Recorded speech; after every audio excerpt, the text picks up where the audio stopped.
Live everywhere. Daily Kos Radio on netrootsradio.com presents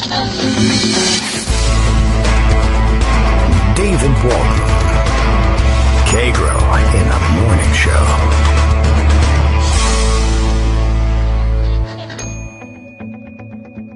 Now, here's David Waldman.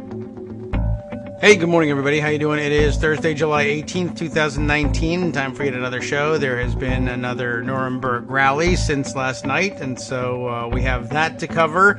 Things only getting worse. We can, of course, cover the activity on the House floor yesterday with Al Green's impeachment resolution being brought to the floor as a privileged resolution and being squirreled away.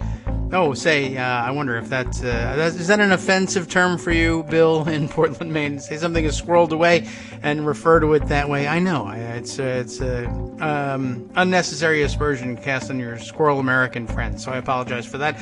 Anyway, yes, filed away in nowhere land, of course, just in time for the giant Nuremberg rally. And I did see somebody already asking, geez, I wonder how that impeachment resolution would fare today, given, of course, and I think this is an important point, and I guess we'll make it if we actually discuss this thing, given that it was actually focused on Trump's racism and racist comments and literally nothing else. None of the Mueller report material was addressed in it. It would have zero effect on any of the other investigations ongoing, and, another disappointing day for Nancy Pelosi in that she spent her time explaining the activity afterwards by saying, well, it would get in the way of these other investigations. We're already investigating all this stuff, so come on, what do you want from us? This was, of course, a brand new avenue of inquiry, but no mention of that, and no understanding of that, by the way, from the press covering it. So I guess it's going to have to be our job to do that. Anyway, Daily Kos Radio is live now. Kagro X, that's me, David Waldman. I'm watching what's going on in ways others are not, apparently, and you're here to do it with me. What will I be doing today? Well, I won't be sending anyone back to anywhere, so we can get that out of the way right now. Now, to put it indelicately, shut up and listen. Wow, geez, oh my goodness, that's very authoritarian of you. Okay, I endorse every word that comes out of Bill's computer, I think. I'll get back to you if there's any lousy words that happen later on, but I'm sure he'll give me a heads up if that happens. Doesn't want to embarrass me. I do plenty of that myself. Lots to catch up on. I did notice, and I have to comment today, that The Hill, which nobody really depends on as the authoritative source for anything, but I like to refer to all the time anyway, because it's an important indicator of where Washington think is sometimes, reports that racism was, in fact, the top search on the Merriam-Webster dictionary site after the Trump rally, which is interesting enough. Of course, I think just to get out ahead of things here, you should have been searching ethnic cleansing. Send her back is more than racism. It's ethnic cleansing. You ought to label it as such. And the model to look at here is Slobodan Milosevic and the former Yugoslavian republics. Now republics, but former Yugoslavia.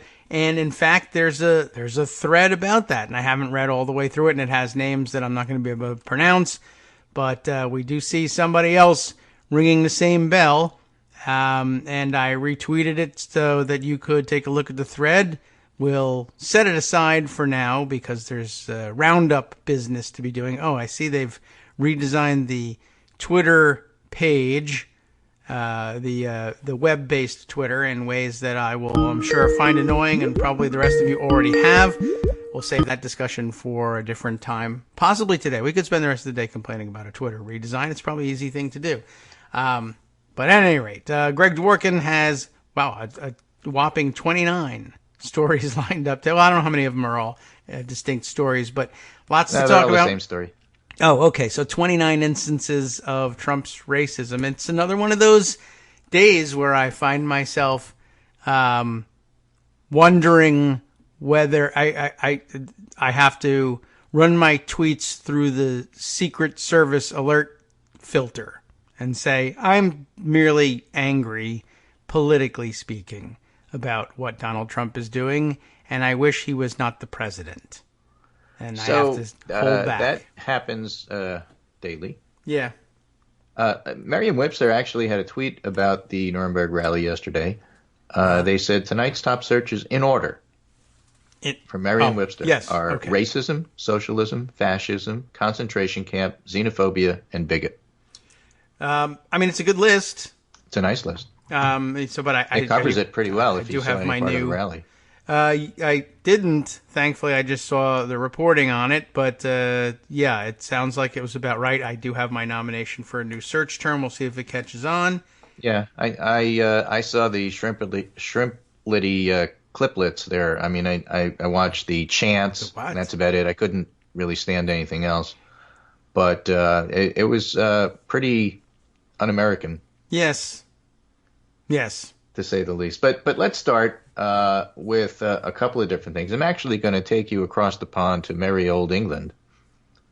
Because right now, Parliament is voting on a amendment. Mm-hmm. Commons is voting on an amendment to the Lord's Amendment that will be added on to a bill, just in case you think it's confusing for us, which essentially will say that even if Boris Johnson becomes the prime minister and then tries to shut Parliament down so he can pass Brexit with a no-deal deal, you can't. Okay. If you follow that. So basically, the last vote, Ian Dunn says, who's my man in England reporting back directly to me via Twitter and thousands of other people. Basically, the last vote was for a Commons amendment to a Lord's amendment. So the amendment has now been amended to the Lord's Amendment, and now the Commons will vote on the whole package, the amended amendment, and I hope that makes sense. It's very hard to describe this stuff without it sounding like madness, just to get an idea of how it sounds when we go over process. But it passed fairly easily. Okay. And part of the deal there is that if you're a minister, you're still a member of Parliament, but you can't vote, or you traditionally don't vote. I don't know which one it is. And then if you have a really hot-button issue, you can always resign as minister and then vote. Oh, okay. Yeah. But the bottom line is many of the ministers who, in fact, would vote to keep Parliament open didn't on this one. So any subsequent issues that come up with a new government, those ministers are now back to being members of Parliament. They get the vote, so that vote gets added to the sentiment that Parliament shouldn't close. So it seems difficult to reverse this. Strong sentiment in Parliament. Yeah. So it's one small step against fascism, because Johnson refused to rule out the possibility that if he couldn't get a no-deal Brexit, which would really be ruinous to the British economy, if he couldn't get that, then he was considering closing Parliament and just doing it anyway. I'm sure they would stand by for. Well, they just voted to say no, you can't do that. Oh well, then I'm sure that they wouldn't. So that's what that was all about. So it is kind of interesting, and the fact that it happened the night after Trump's rally is also interesting, because this right-wing stuff is a worldwide phenomenon. I think we should pay attention to it everywhere. Absolutely, a hugely important part of it. And I don't know. I guess if you had dissolved Parliament in your 2019 bingo card, congratulations, you may be the only one. Never give up, never give in. Be like Elliot Ness. Mm-hmm. I guess. All right. Well, I'm sure Winston Churchill probably was, let's say, doing aerobics in his grave, but enjoying it. So Ian Dunn then tweeted a picture of one of the members of Parliament smiling. Yuck. All right. And he says, find someone who looks at you the way Thangam Debonair looks at destroying Boris Johnson's ability to cancel Parliament. Oh, okay. Well, that's a nice picture. I thought it was one of the closers, but I guess not. And then back here to the U.S., good morning from New York, Adam Kleisfeld writes, who covers the courts.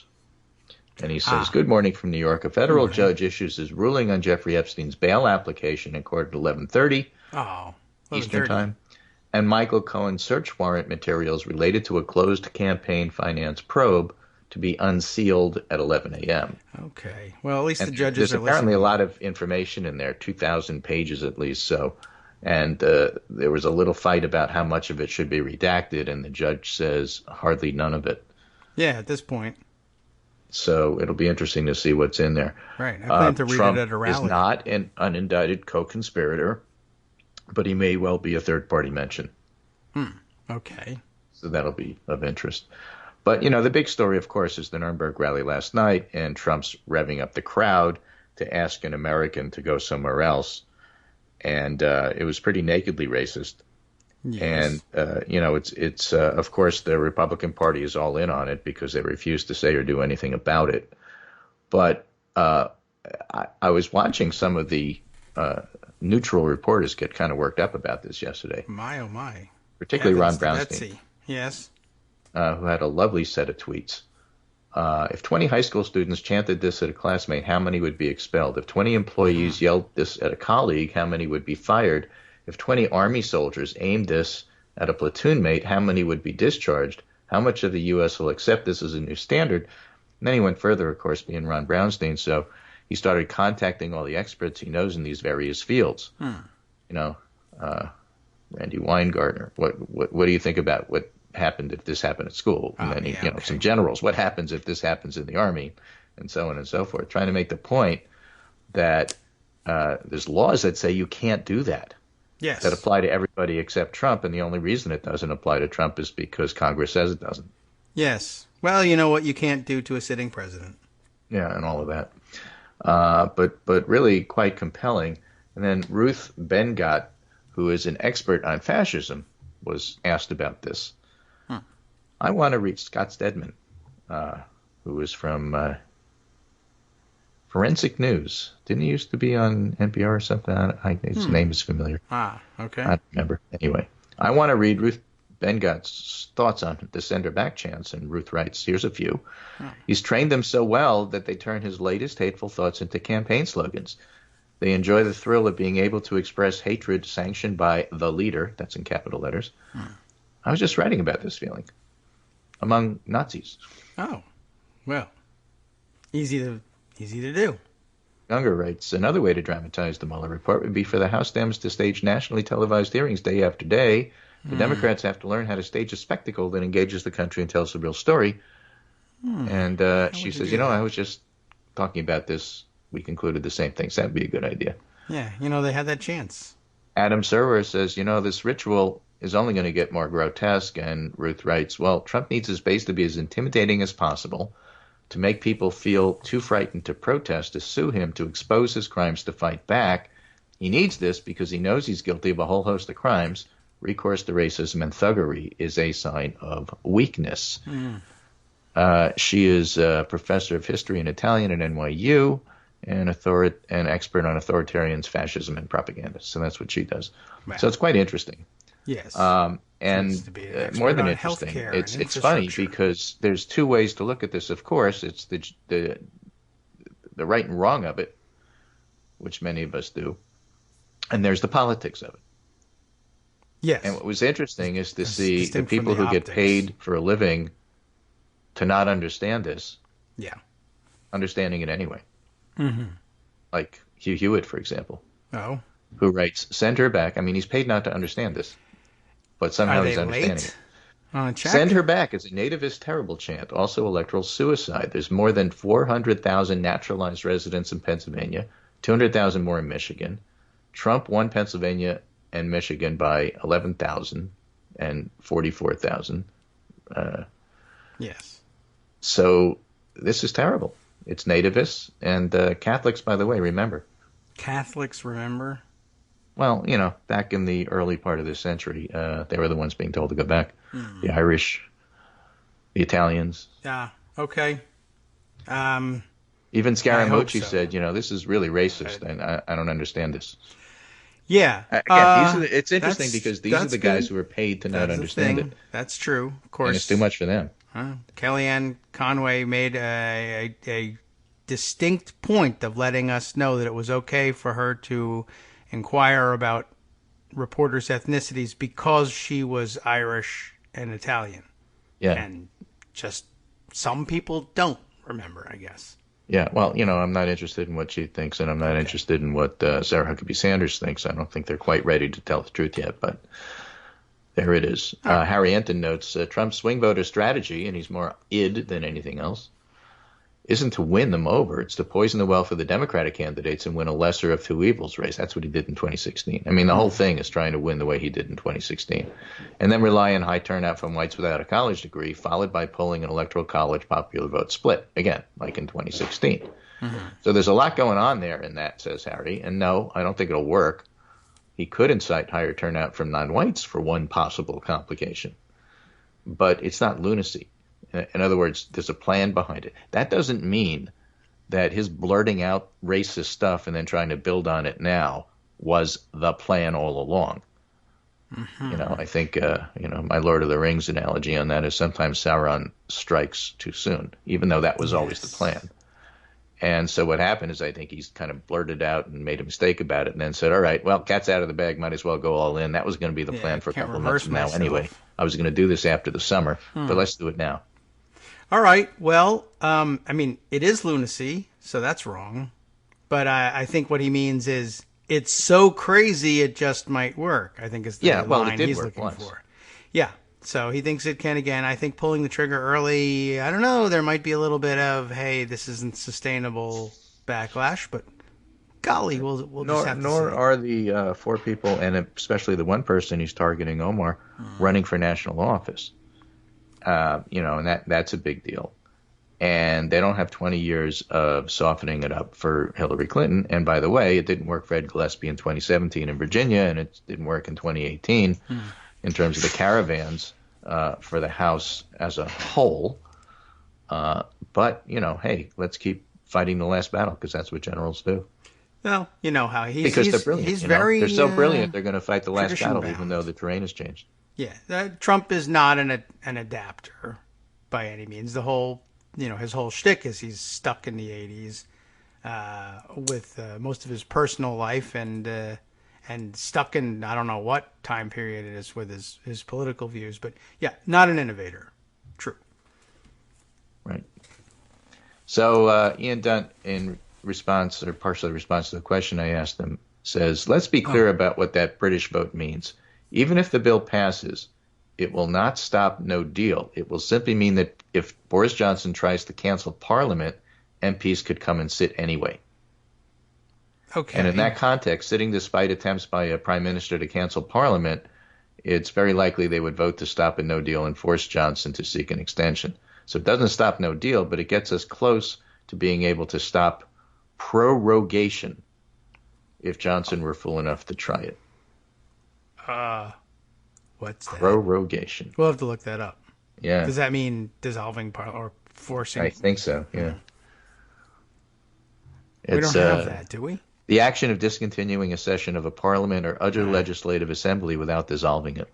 I see. Oh, actually. So basically, you still get to sit, but it's not you just can't come in and actually vote on stuff. Yeah, I guess. Do we have anything word. Like that? Prorogation. Scary that we now have to learn a new word about process. Right. Well, yeah, I don't think we have that. I mean, we can, the president can call an additional session, but I don't think we have anything about preventing them from sitting. Yeah. And that's probably intentional. They probably, the founders were saying, well, here's one of the worst aspects of British government. Let's get rid of it. So I have a follow-up to the whole thing about the process issues that we talked about yesterday, which, Yes. Oh, regardless of what any of you listeners think, I thought was interesting. Yeah, you're going to be forced to listen again, everyone. I'm ready. So I'm what happened happened yesterday, of course, is that, was it yesterday even? The days all blend together. I said the same, yes. Right. But what happened the other day, that'll cover it, is that the House passed a resolution condemning Trump's racist tweets, but was held up while some parliamentary issues about allowing the word racism to be used during the discussion was settled. Yes. Or as others put it, let me get this straight. Trump's allowed to be a racist, but you're not allowed to say racist. Right. Because that's the rules. Well, at least that's the precedent anyway. So Emmanuel Cleaver happened to be sitting in the chair with the gavel. He was standing. when all this happened, and he abandoned it because he couldn't go along with it. This is a piece from Kansas City Star, I guess, talking about that. His dropping of the gavel in disgust, the most dramatic moment in the debate on a resolution condemning President Trump's tweets attacking four congresswomen as racist, which he doubled down on at the rally last night, came after Republicans invoked an obscure rule that prevents lawmakers from directly calling the president racist. Of course, you didn't call the tweets racist, but let's skip that for the moment. And it's a precedent, not a rule, but we'll skip that too. Okay. That night, Cleaver, who had episodes of the inner ear condition that gives him vertigo, returned to his Washington, D.C. apartment and became ill. Oh. Cleaver isn't claiming that the House debate triggered his symptoms. He does suggest that they underscore the problems ailing Washington, which include the increasing lack of civility. Now, ironically, Cleaver is the longtime chairman of the House Civility Caucus, but that caucus is down to like 5 people. Hello. Right? Okay. Cleaver said Republicans and Democrats both broke House rules throughout the debate, which he let slide because of the emotional nature of the issue, but lost his patience when Republicans invoked an obscure rule to punish House Speaker Nancy Pelosi. And so it makes it really sound like he wasn't expecting it. In other words, there are rules against saying bad things about my good colleague from the other side of the aisle, but everybody was doing it anyway, and so, whatever. And then all of a sudden, no, it's not okay for Nancy Pelosi to do it. Yeah. And that seems to be what caught them by surprise, is the tenor of this article. Yes. Amazing, but that's what they're saying. Democrats are considering ditching the rule in the aftermath of the episode. Even the segregationists would know this is racist. Cleaver said the rule hampers efforts to hold the president accountable and can easily be changed by a majority vote. Yeah. He refused to read the parliamentarians' ruling that the speaker had violated the rule and said that he thinks the decision to invoke it against Pelosi in the final minutes was premeditated. Well, of course it was. It just sounds like they weren't ready for it. Yeah. Only the problem was only one side was meditating beforehand. The other side post-meditated and took care of it for the vote. Just about every person who spoke violated the House rules, said Cleaver, who contended that members of both parties told him he did the right thing. Trump's tweets followed days of nasty infighting. Sharice Davids, a Kansas Democrat close to Cleaver, who was pulled into the fray this weekend when the House Democratic Caucus's official Twitter account criticizes AOC's chief of staff for a tweet attacking Davids, and Cleaver said he texted Davids encouraging her to say nothing, and she didn't, and that was great. That's the tenor of this article. Okay. And it's a little background for a series of Jake Tapper tweets, which got a lot of attention yesterday. Yes. Where he was talking to anonymous people complaining about that whole process. Yes, and I am reminded that those comments are anonymous, and they have remained anonymous, and it is a good point to point out no one is on the record saying these things yet, but they're there maybe because they're anonymous. And it got a lot of people mad. House Democrats appeared unified in their votes, said Tapper, but I've spent the day talking to a bunch of them, and many are extremely frustrated. All agree POTUS's tweets needed to be condemned. They spoke under condition of anonymity so they could be candid. One said, the president won this one. What the president has done is politically brilliant. Pelosi was trying to marginalize these folks, and the president has now identified the entire party with them. I think whoever this person is not a fan of the squad. I just get that feeling. Well, there are a lot of people who would fit that description. Right. Is it what will help the class of 2018, largely more moderate than the squad, get reelected? The president's words and actions speak for themselves. We need to focus on those issues instead of the issues the president brings up deliberately. Anything that takes away from bread and butter issues is playing into his hands. This is the issue of the day. You can't just pretend that, look, if we raise the minimum wage like we're going to do today, that somehow fixes the problems. Yes, it's important to do, but you got to address this. You can't just pretend it goes away. We have years of experience with this. I have personal years of experience with them, with the anti-vaxxers. You can't just make them go away by like practicing regular medicine or ignoring them. It doesn't work that way. Good parallel. You have to take them head on early, or you're screwed. Oh well. Right. So any attempt to say no, we have to do this other thing is misguided. We have to do this other thing in addition to taking them on. Okay. Other House Democrats are conflicted about, and I'm doing this because these are real sentiments, even if they're anonymous. I think so. And so we have to deal with them. We have to acknowledge them. Yeah, Other House Democrats are conflicted about having to defend the squad given things they've said and done. They are not necessarily well liked, and I'm guessing from watching the tweets from Dana Houle, for example, himself an ex-chief of staff, and other people who have had experience in Congress, yourself included, yes, Joe McCarter included. Other House Democrats are conflicted about having to defend the squad given things they've said and done. AOC's use of the term concentration camps, anti-Semitic comments by Tlaib and Omar, assuming that they're anti-Semitic, but there are people that view it that way. Yes. And a lot of them are really, really mad, to summarize what Tapper's putting down here. Yeah. A lot of them are really mad at AOC's chief of staff. Yes. This was the strongest point of the thread. I actually put the thread aside for this reason. Yeah. I'll let you continue. Okay. If you want to. But a lot of this is about the Israel anti-Israel stuff. And I'm not saying that they're on the right side of that issue or anything other than it's definitely on their mind when they talk about this. And in that sense, even watching the press conference, which I did with the four of them, it was just fascinating because each of them came at it from a different perspective. I thought and said at the time it was really smart to have Ayanna Pressley go first, who was the most neutral, studied, experienced, and calming. Oh, okay. For the purposes of that press conference, presence of all of them. All right. And what Omar and what Tlaib have to say isn't exactly that.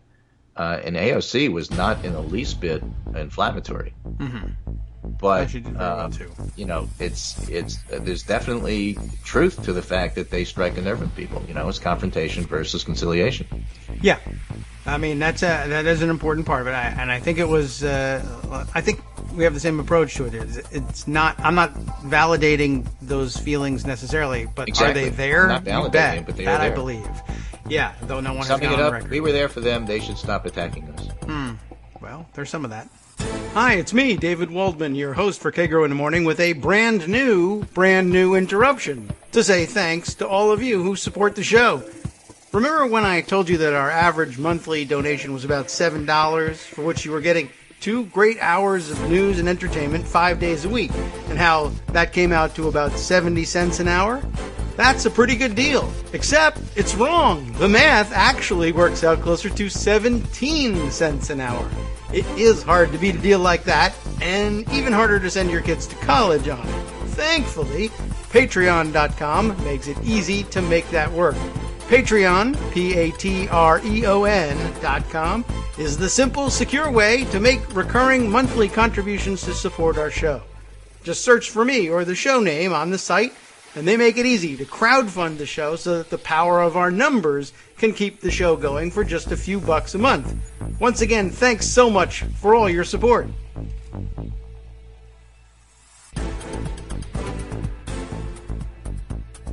Welcome back now to the Kagro in the Morning Show here on Netroots Radio. We might as well have just kept on going there. All right, well, a little side discussion during the break about what we were going to discuss after the break. Here we are. No, it wasn't really a side discussion. It was just me pontificating. Ah, right.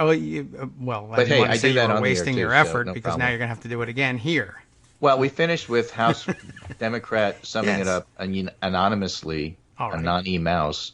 We were there for them. They should stop attacking us. The fact of the matter is that in the end, everybody was there for everybody else, and the resolution condemning Trump's racist tweets passed unanimously. Among the Democrats. Among the Democrats. Yes. Even got some Republican support. Right. And with Trump's Nuremberg rally last night, even more important that was the case. So in the end, sure, there's lots of frustration because a lot of this ought to be behind closed doors. I'm not endorsing the views in any way, shape, or form. I don't agree that Omar is anti-Semitic or that, so on and so forth. Doesn't matter. The point is people were mad at each other and they took it public, and this is what happens. And thanks to Trump, who unified the party over his own comments, this got put into a much smaller space. But I think the sentiments and the frustration was heightened by the fact that the unanimous resolution condemning Trump's tweets didn't go as smoothly as it could have due to missteps with the parliamentarians. So I'm glad we covered that yesterday, because that's all part of the frustration. Yeah. If that had gone smoother, there'd be less frustration, but there'd still be resentment, and particular resentment with chiefs of staff who overstep their bounds. Yes. That's part of the culture there, and you just got to understand that. I worked for an institution. There's things you can and can't do. Again, it gets to something we've talked about on the show often enough, and that's the difference between an activist and an advocate. An advocate works within the system to get things changed. An activist works outside the system to push for change. They both have incredibly valid roles. But if you're working within an organization and you go activist, you're going to get slammed. Yeah. Well, that's true with every organization. That's a basic principle. Yes. I mean, I guess there are probably examples of people getting away with it. Some people are prepared for that. I mean, but it's going to it's not like, oh my gosh, why are they picking on me? Mm-hmm. Of course they're picking on you. True. You're supposed to not do this. Yes, traditionally true. Yeah. I enjoy. There's a lot of different ways to handle it in other organizations. For example, AOC would just remove him from being chief of staff and appoint him to be political director or something that fits what he's doing. And that happens, and people overstep from time to time. That's definitely true, and people move back and forth between jobs that are sometimes not necessarily appropriate for what they wish they were doing. People move back and forth happens all the time. You don't have to make it into a bigger deal than it is. That's true too. I mean, I guess one of the oversteps, of course, would be to say, I demand the firing of that person, and they absolutely cannot be rehired for you in any capacity. Well, the real solution for this is they're going to be my campaign manager, and they're going to stay there. Right. Now, if you decided to move them, that's a different story. Yeah. And it would be the right thing to do. What you can't do is set up the indignation such that it's you can't set the other person up to fail your test and then say, see, they failed. If he moves to the campaign side, that's where he belongs. That's all you're going to get out of it. So bottom line for me is, okay, fine, I get it. I heard what you said, anonymous members. But, you blew off steam, and that's good. Steam valve has worked. Now get back to work, because did you see the rally yesterday? Yeah, well, that would be a good idea to get back to. And I did see... Because your colleagues who are Democrats are going to be attacked viciously. Yes. Yeah, and still happening. Yeah, you better be there for them, because they were there for you when they voted unanimously to help make everything look a whole lot better, given the fact that there was this parliamentary screw-up. There is that. And, and the job's not done. You condemned the racism... And congratulations, but it was doubled down upon, to borrow the phrase again. And so will there be an escalated response, or will there just be, well, we took care of that one, and everyone knows people want to talk about healthcare deductibles? Well, they do want to talk about healthcare deductibles, but you got to do walk and chew gum at the same time. Yeah, so right. How is all of this? I should playing? Try that next time. We've had the post-Trump polls, which say it's playing okay with Republicans, although they're not thrilled with it, and it's playing terribly with independents and Democrats. This is Morning Consult polling on a related subject. All right. How Trump is weighing on 2020's most vulnerable senators. Weighing. Republican incumbents have seen their popularity decline, and they must contend with Trump's lack of popularity. You ever get the impression he's not popular? He's not popular. Mm-hmm. Susan Collins saw a 16-point drop in her net approval from last quarter to this, the biggest decline of anybody in the Senate. Also, Trump could be a drag in Iowa, where his net approval is 20 points worse than that of Joni Ernst. And Gary Peters in Michigan has a 23-point advantage over Trump's net approval. They're just picking potentially vulnerable senators. It would be still uphill for Democrats to take the Senate, although that would be a hugely important thing to do if they even make it closer in terms of the numbers McConnell has to work with. Republicans face a tough map, but they work to maintain the Senate majority next year, with the most vulnerable members facing two main problems: Some have seen their popularity fall significantly since President Donald Trump entered office, and for those who haven't, negative views of his job performance could be a drag on their own path to re-election. So the 16-point drop for Collins is probably the most significant of all of them. I was looking at this Bill Nemitz, who's a columnist for the Press Herald in Portland. Senator Collins, ever fearful of Trump, teeters on the tightrope. Once a self-professed occupant of the political middle, Maine's senior senator is fast running out of maneuvering room. Which is true. Okay. Compare that to her appearance on the PBS NewsHour last January when host Judy Woodruff pressed Collins on whether she'll endorse Trump in 2020 because she said she wouldn't vote for him in 2016. I don't know, Collins said. I'm going to have to see what happens between now and then, and look what his record is. So tell us, Senator, what has Trump done over the last 2.5 years to swing you from no way to I don't know? How has he improved on what you rightfully condemned in that op-ed almost 3 years ago as his complete disregard for common decency? Especially interesting this morning. Yeah. He hasn't changed one iota, and if the bile that flowed from his Twitter account on Sunday morning is any indication, he's about to get a whole lot worse. By the way, last night he did. The obvious reality here is that Collins, like so many of her Republican colleagues, is scared to death of Trump. To come out and use the R word, that would be racism, in her criticism of his tweet would be to put herself in his crosshairs, a fate she can ill afford among those 2nd District Mainers who voted for Trump in 2016. So, before she said anything even remotely critical of the man who hijacked her party, Collins first threw supporters a bone. This is an interesting discussion. Prior to chastising the president, allow me to first take issue with the 4 far-left women in the House who got him so upset in the first place. That's pandering, says Nemitz, pure and simple. What's worse, it renders Collins complicit in normalizing behavior that once would have evoked universal and unequivocal condemnation from all corners of Capitol Hill. We can only imagine how much time and effort went into crafting Collins' 70 words on what has become an existential crisis for this country, that she and her staff stay up late deciding that before she goes after Trump, gently, mind you, she must first enumerate all the problems she has with 4 of her fellow Americans. Or did she simply wait for her marching orders from Mitch McConnell and his tight-lipped minions? Be sure to go after the squad first, and above all, no use of the R word. Capiche? Either way, as she prepares to fight like never before for her own political survival, Collins is no longer steady as she goes. Like never before, she's tiptoeing without a safety net. So, it's not going over well. People are seeing what's going on. Everything has to play out. There's no way to predict how this is going to all fall. But a lot of the pretense is just getting ripped away. Here's another one. This is Elenia Plott writing in The Atlantic today. Where's Ivanka? Her silence on the border crisis and on her father's racist tweets shows she's abandoned even the pretense of being a voice of reason inside the White House. And it's a whole article about how she's basically an empty suit, empty skirt in this case. And for those who work in corporate world, the skirts and the suits are the ones that sit in the boardroom. And Ivanka Trump wants it both ways.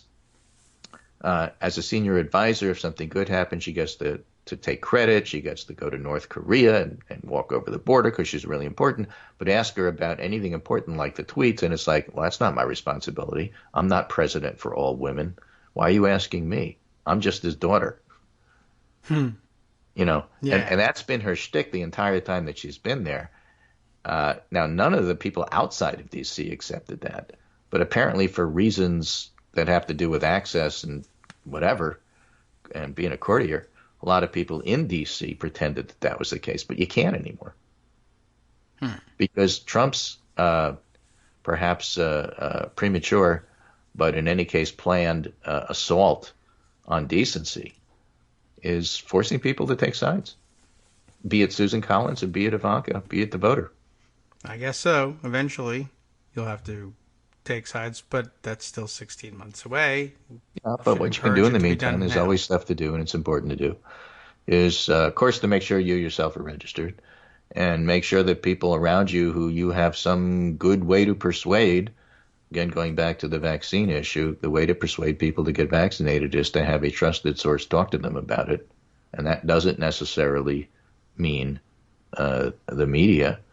But if you have people who, who listen to you and you can talk to them, make sure they're registered and make sure they vote. And that little thing actually can make a big difference because it adds up, and you can start now. The other thing you could do is, if you live in a safe state like me, you can adopt a swing state like Wisconsin, and help the Democrats in those swing states, Pennsylvania, Michigan. Adopt the state and make sure that you either contribute or do something. Adopt a candidate to help make sure that we win in 2020, because it's becoming vital, since it seems like Congress isn't going to do a darn thing. Yeah, it's starting to look that way. Okay, well, at least there is something that can be done, adopting another state. All right, well, I would be careful in your approach, of course, and take your cues. I guess you should be taking your cues from the local folks. That's always a good lesson. But occasionally, I mean, don't just come in and throw money. But if you have an organizer, right, like in Wisconsin, then go and work with the locals. All right, ask them what they need and help them. That's always a good idea. Okay, I can accept that. It sounds like good advice. All right. And I'm going to end with this, since I have an interest in this. This is Matthew Gabriel, who's a contributor for Forbes. And this was back in October of 2018 about the power and the danger of speeches and words. They are dangerous. How one speech started a medieval holy war. Wow. In May 1096, an army of Christians attacked the Jews of Speyer. The violence didn't last long, as the bishop of Speyer protected the Jews and arrested some of the perps. The army moved on, though, down the Rhine River to Worms and then Mainz. At those cities, the army massacred the Jewish communities they found, this time overthrowing the armed resistance of the Archbishop of Mainz. After Mainz, some of the Christian army moved to Trier, Metz, Cologne, continuing their attacks on the Jewish communities they found. And finally, the army turned eastwards, heading toward their goal, Jerusalem. This was one of the armies of the so-called First Crusade. Oh. But why? If the goal of the expedition was for the Christians to conquer Jerusalem, why the attacks on the Jews? And why only here in the Rhine River Valley? Modern scholarship has tended to divide the First Crusade into waves. This one, with its attacks on the Jews, used to be called the Peasants' Crusade or People's Crusade. Little populist there. See, you get that? Yeah, I like it. But it is now considered the first wave. As such, it's still considered something separate and apart from the main army that ended up uniting at Constantinople and conquering Jerusalem in July 1099. Perhaps a way of excusing this type of violence and those who called for the journey in the first place. Interesting. So what was expected by the event's organizers and what was expected by the participants? The what answer are is demands? We don't really know. Oh, okay. But everybody agrees. The Rhine. The precipitating event for the beginning of this Christian holy war was the November 1095 Council of Clermont in what is now southern France. We all agree there, I think. After the rest of the regular business of the council was finished, Pope Urban II stepped onto a rostrum in a field outside the cathedral and said something.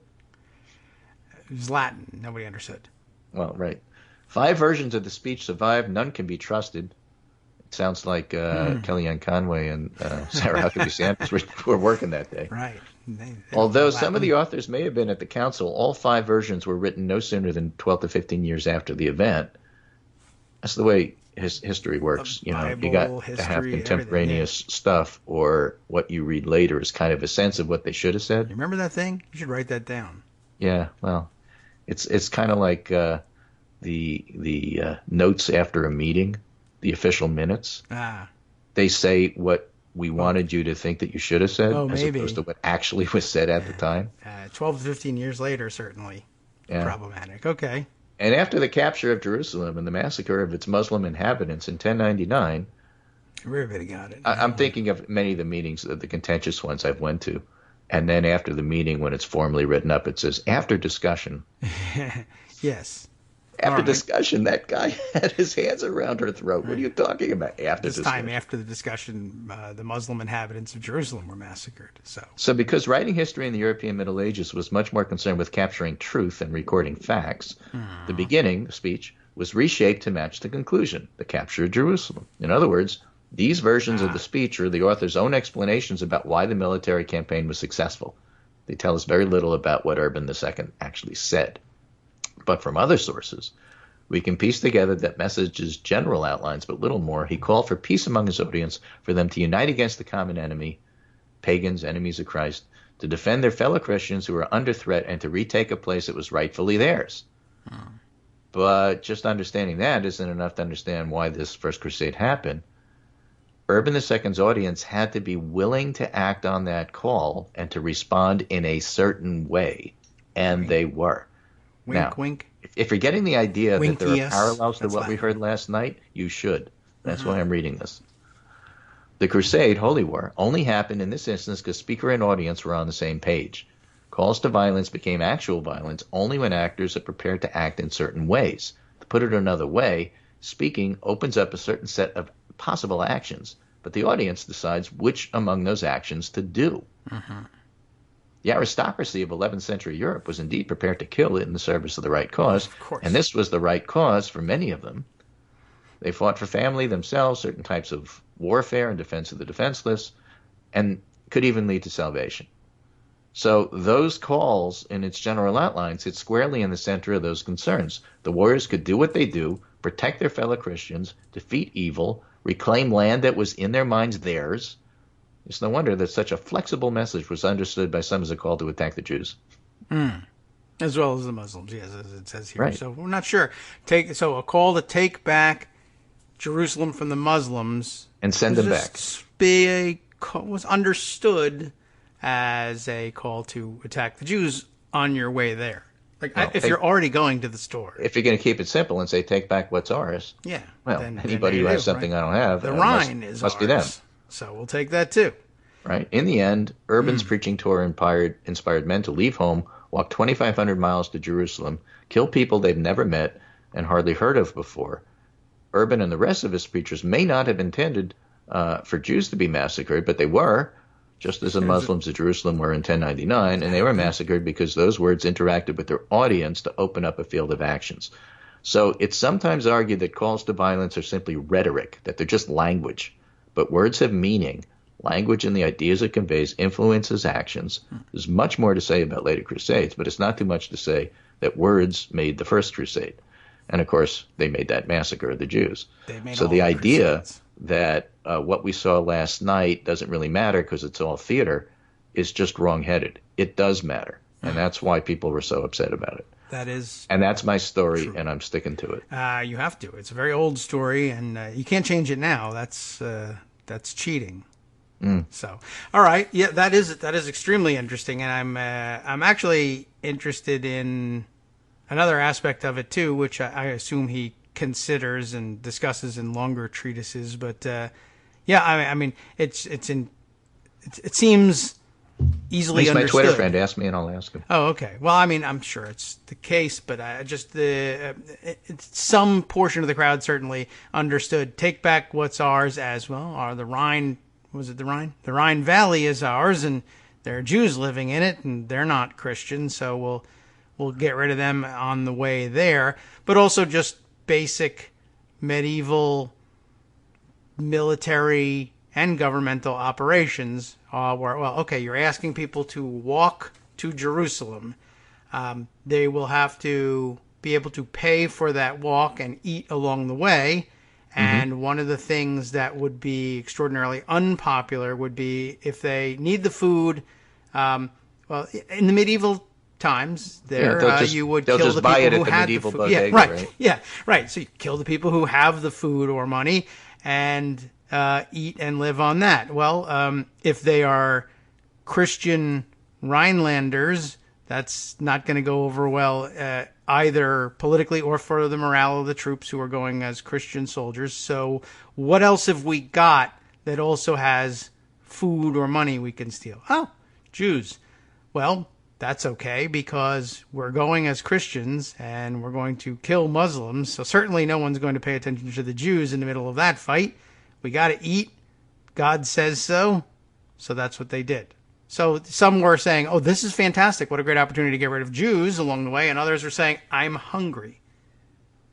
For those who are interested in actually reading this piece, you can find it tomorrow when David posts the links as today, although all of it always are does. running together.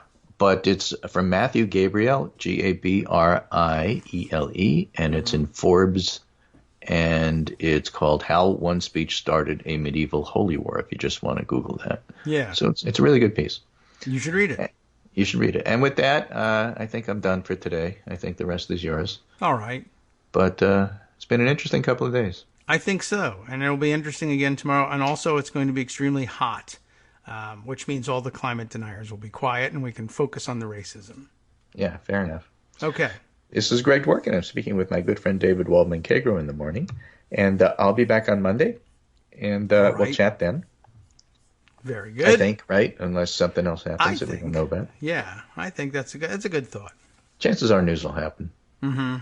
Yes, in most instances it will and does. Depressing as that may be. Yeah, well, see what the courts have to say about Jeffrey Epstein, even ever closer tied to Trump, and Michael Cohen, already tied to Trump. So that'll be kind of interesting as well. Now, remember, he's not doing racism to distract from the pedophilia and the sex trafficking. No. And he's not doing the sex trafficking to distract from the racism. It's all part of the same package. Yes. So don't let yourself be distracted by calls to call it distraction. Right. Exactly right. Take care, and I'll talk to you Monday. Okay. Very good. Well, let's do that. Let's make that our plan. Thanks, Greg. Have a good weekend.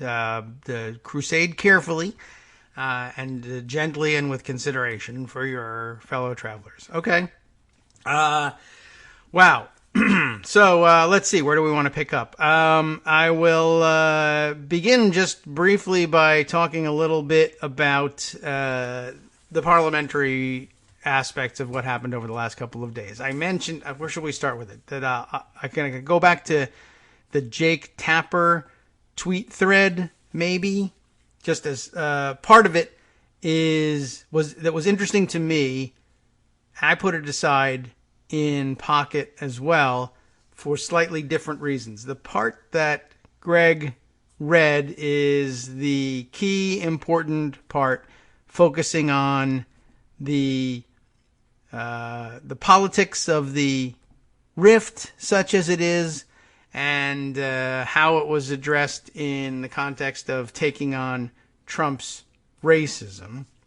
And let's see. A brief exchange this morning on Twitter included some commentary from others who said, well, you know, if you really thought that you could declare the racism dealt with thanks to the passage of the resolution and now move on to the bread and butter issues, and America wants to talk about their healthcare and infrastructure and nothing else, then I think you're probably fooling yourself.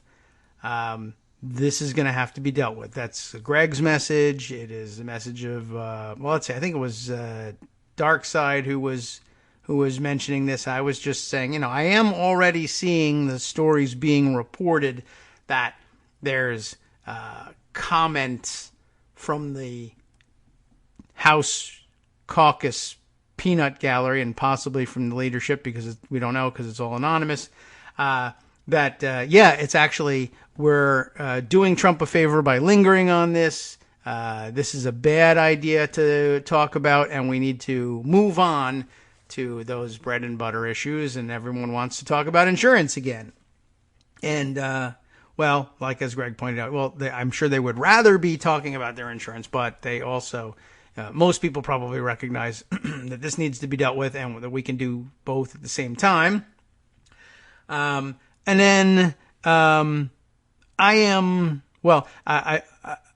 was admonished by, let's see, someone who may be a Twitter friend, possibly Twitter foe to many of you listening, Fleet Admiral J, who is often given to finding opportunities to issue such admonitions, but this one is, I was going to say it's well taken. It was well considered, but it wasn't well taken because I didn't take it all that well, quite honestly. I disagree with it, but pointing out, I disagree with it, but it's certainly true, it's factual, that these are anonymous quotes, and we're not yet seeing them on the record. It's still early on this question, and we may see them on the record in the not too distant future. But for right now, it's probably worth remembering that they are anonymous quotes, and, you know, not everybody trusts Jake Tapper all the time to do the right thing and filter things the way we would like to see them filtered.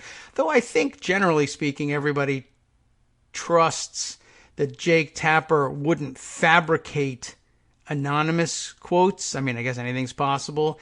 And I am frequently reminded that it's wise to take Jake Tapper with a grain of salt, and I'm perfectly willing to do so, and I have my own reasons for doing so. But I don't think, it doesn't come first to mind, oh, well, it's Jake Tapper, and so therefore high likelihood that the quotes are manufactured. I think not. Anyway, but certainly true that, no, we are not really seeing widespread pushback from named members of Congress or even political activists saying that what we really need to do is push past this and get back to the bread and butter and nothing but. So that's true. At any rate, so some very annoying quotes given up top in the list. The ones that, the president is winning this, he's playing it brilliantly. Dems need to be focused on other stuff instead. All of this is problematic. But the ones that were fascinating to me began right around number 5, which we touched on at least the beginning of it. This is the part that reads, other House Democrats are conflicted about having to defend the squad. And everybody's getting tired of that nickname, too, I'm sure. And that they're getting tired of having to defend them, given the things they've said and done. And this then becomes a matter of perception. Were the things that they said anti-Semitic? Yes or no, depending on how you look at them. But getting tired of having to defend them if you're angry about them because you think that it was anti-Semitic, and maybe just getting tired of having to defend them because it's a matter of, why am I spending all my time having to answer questions about Alexandria Ocasio-Cortez? Now, you could start refusing to answer those questions. That's one thing. But it definitely highlighted something that I think does exist, tension in the ranks about why this story keeps bubbling to the surface. More after this.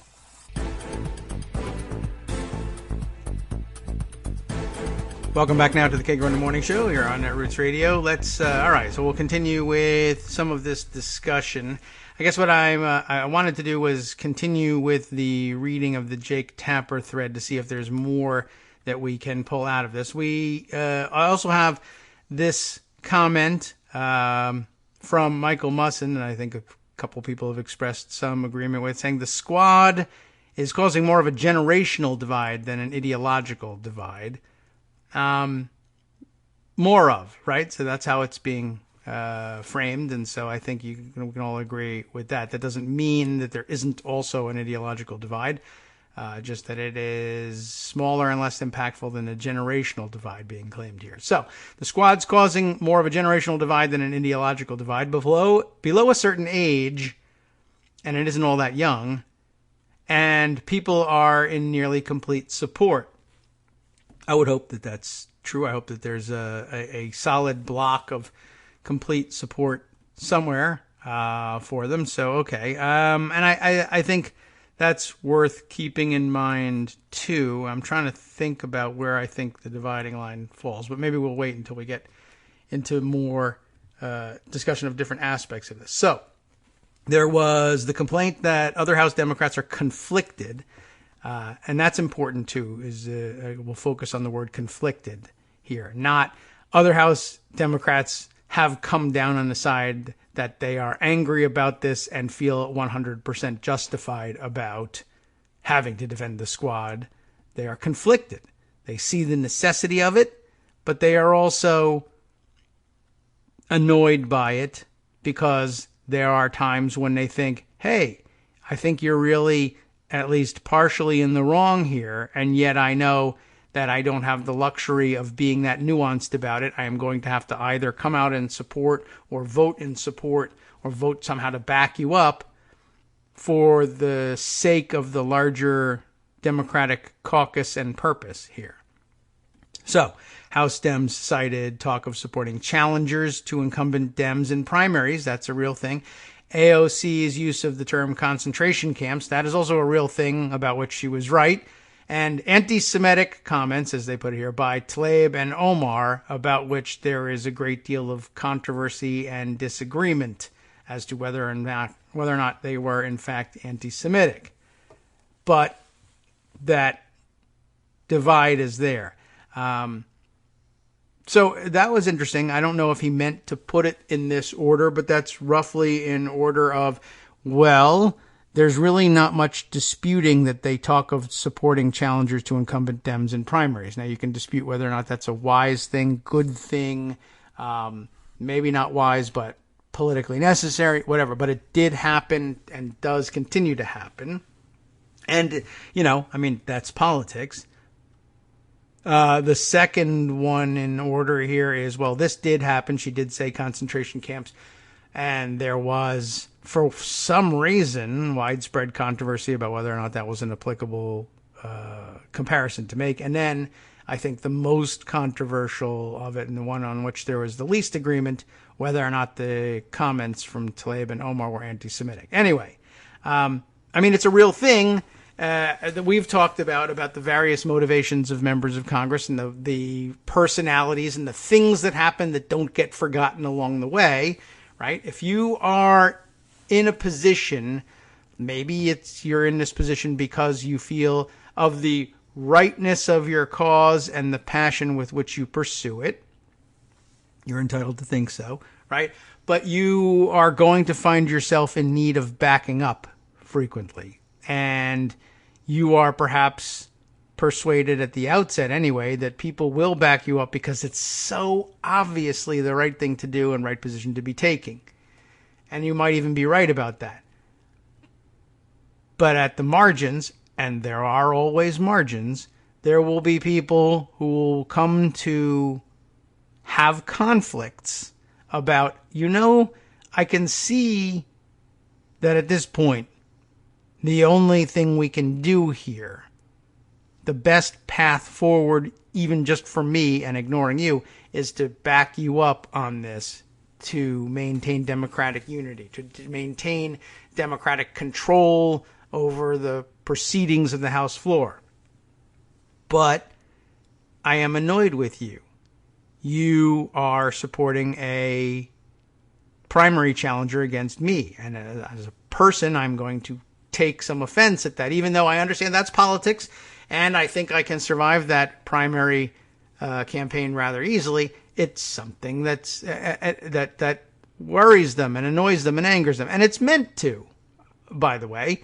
Can always lean on the explanation, and it's a proper one of, we're just for more and better Democrats, and you're not particularly helpful to the progressive cause, or perhaps even to the wider Democratic cause because of the way you approach things and your view of what the district wants, or maybe that's just your normal excuse, and we have a different view, and we want to see if we can win. And so it's a legit thing to do, but it is going to make people upset, and people will remember that.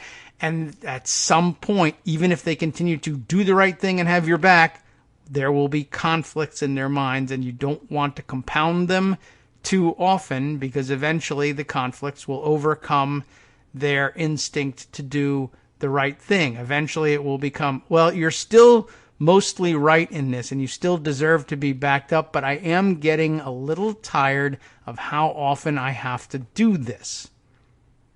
And you could probably have an individual conversation with that person and eventually convince them, but you're not really allowed to just get tired and fatigue out of this fight.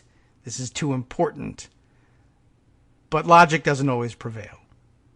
Just going to put that out there. So I found that very interesting. The sixth tweet in this tweet thread then goes on. This perceived selective outrage rankled some Dems. This is the perceived selective outrage about the concentration camps and anti-Semitic comments.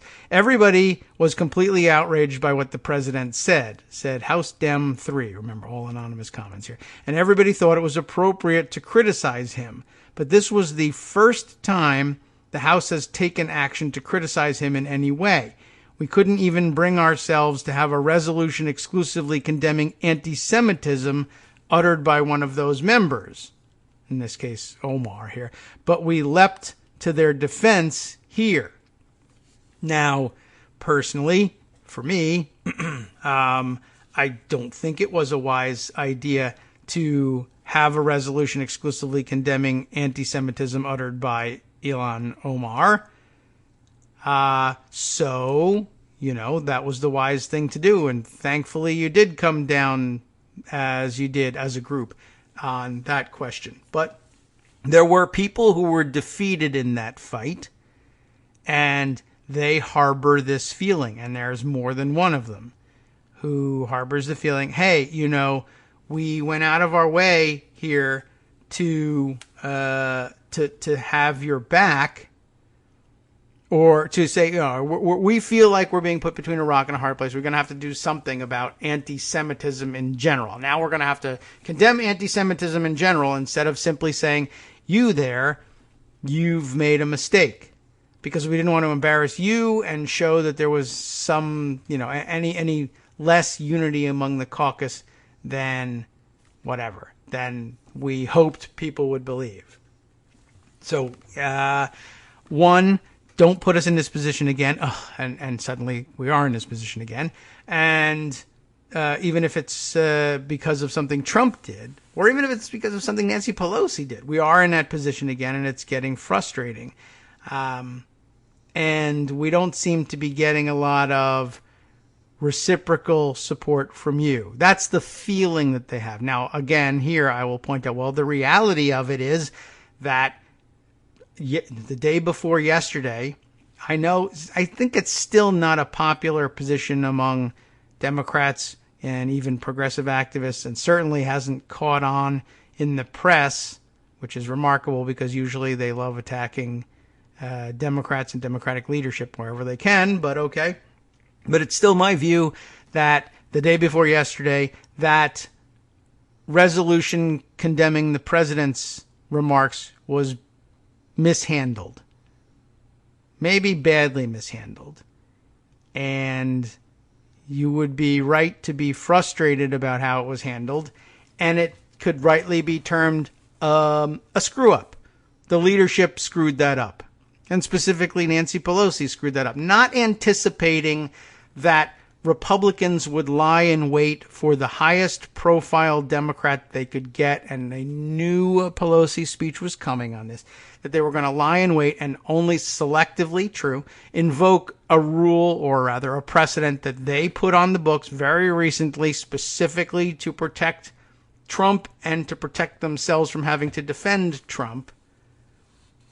But they were going to lie in wait and do that to Pelosi, and that they didn't anticipate that and have the plan for responding to it ready to go and in pocket is a major failure of floor tactics. And that's what we supposedly were buying in another 2 years of Pelosi's speakership, was a brilliance with respect to parliamentary procedure and floor tactics. And okay, everybody fails from time to time. I think we can probably even just chalk it up to that and say, all right, fine.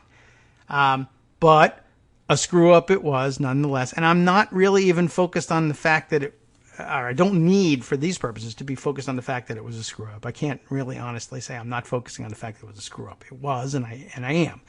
But for this purpose, okay, let's forgive the screw up. It needs to be fixed. Well, that gang, that squad that you're so tired of not being there for you, was there for you. And you are ignoring it for the purpose of planting an anonymous quote in a Jake Tapper story, and it's wrong. I'm getting tired of getting no reciprocation from this squad. Well, we just watched them reciprocate. You just didn't care. And you might say, well, I didn't actually need their votes. There were plenty to go around. If those four had abstained or even voted yes on it, it still wouldn't have made a difference.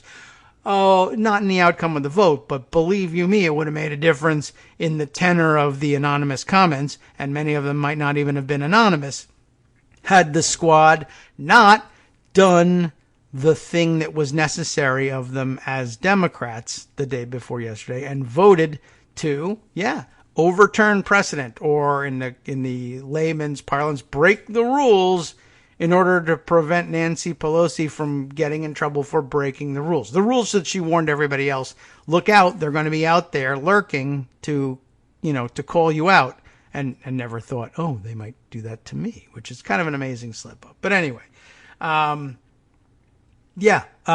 it was there. And had they, I don't know if it ever really occurred to them to vote no on what was essentially the posture of the motion was a motion to proceed in order, to allow the speaker to proceed in order and not be banned from speaking on the floor for the rest of the day, which is usually the penalty. And we had some procedural questions about whether that vote was even necessary. I think it was a wise idea to offer it now.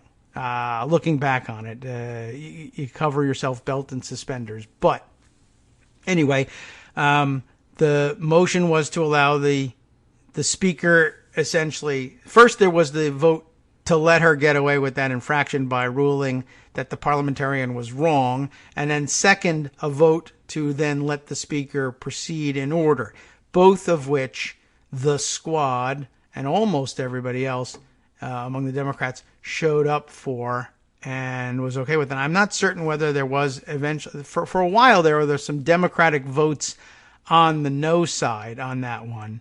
And Justin Amash flipped back and forth on that one and ended up on the no side. But I don't think any other or many other Democrats did, and the squad didn't.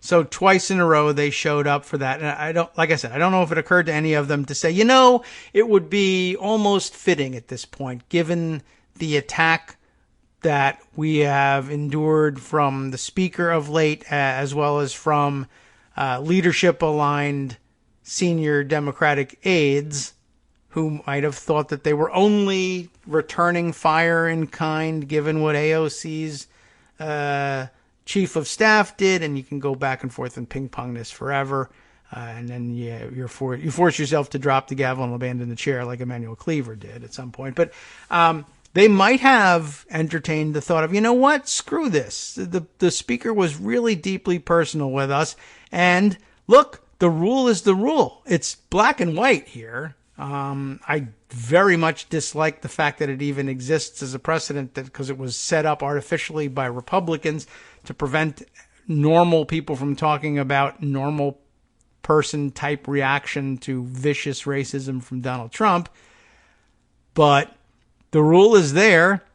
The fair, objective call, if you are the kind of person who says, I will regard all current rules and precedents as equal, the real call is what the parliamentarian makes. Sorry, I'm with the parliamentarian. You made a major mistake, Madam Speaker, and, you'll get away with it, but not without me holding you to account. They passed on that opportunity. They may never have agreed with it, but certainly it probably, maybe it occurred to them, and they said, no, not interested. We're not taking that kind of tack. There should not be any doubt that we will be there for the Democratic caucus, if not necessarily the entirety of the Democratic Party, when called. And which is where they came down, by the way, on the speakership vote itself. Pretty early on, Alexandria Ocasio-Cortez said, I'm not going to be one of these holdouts. None of the other people who are actually running are of interest to me. There are people that I wish would run, but I'm not going to make any kind of a protest vote. I will support Nancy Pelosi. I think a lot of the examples of them being there and returning and reciprocating are being ignored. Back to the Jake Tapper thread. So, starting here with number 8 in the thread. A few House Dems noted that Omar and Tlaib just introduced a resolution affirming the right of Americans to boycott, perceived as an expression of support for the anti-Israel BDS, boycott, divest, and sanction movement that most House Dems oppose. Although, again, here we have a major divide, and that too may be generational. I don't think I belong to that generation, but I guess I'll say this. The way in which anti-BDS sentiment has manifested itself as a movement to pass legal sanction against the right which we would normally expect, to express disagreement through boycott and outlawing it seems crazy. What are you doing? You might want that as the end, but think about what you're doing, tinkering with the law to make that happen. That doesn't appeal to me. Some people don't see a problem with it, but again, here we are. So they are taking an opposing view of this, and it's just taken by some House Dems as yet another place in which they put themselves in deliberate opposition to some major portion, if not the majority of the House Democratic Caucus. But really, they shouldn't be there in the first place. That is, these members of the Democratic Caucus supporting the anti-BDS laws should not be doing that. So, the thread continues. So we'll hear a tirade of attacks on Israel from the same group, said House Dem number 3. Hopefully they won't be anti-Semitic. Yes, well, we all hope so. House Dem 4 also brought up that bill coming, quote, from someone with a history of anti-Semitism, Omar. So yeah, it's challenging, but yeah, it's also annoying to hear that said and probably wrong. And I guess here, I'll pause just to make the comment that you would be surprised how bubble encased many members of Congress are. They too are supposed to be political junkies. That's why they're in the job they're in. But you'd be surprised sometimes how, well, they're very busy people. This is true. Most of the time is spent raising money. That's true. And it's a sad thing. But they really don't get to absorb news and opinion and discussion with the frequency that you and I have the luxury of doing, and it really has never filtered down to them. Yeah, there's an alternative view of the comments as made, and you should look into it.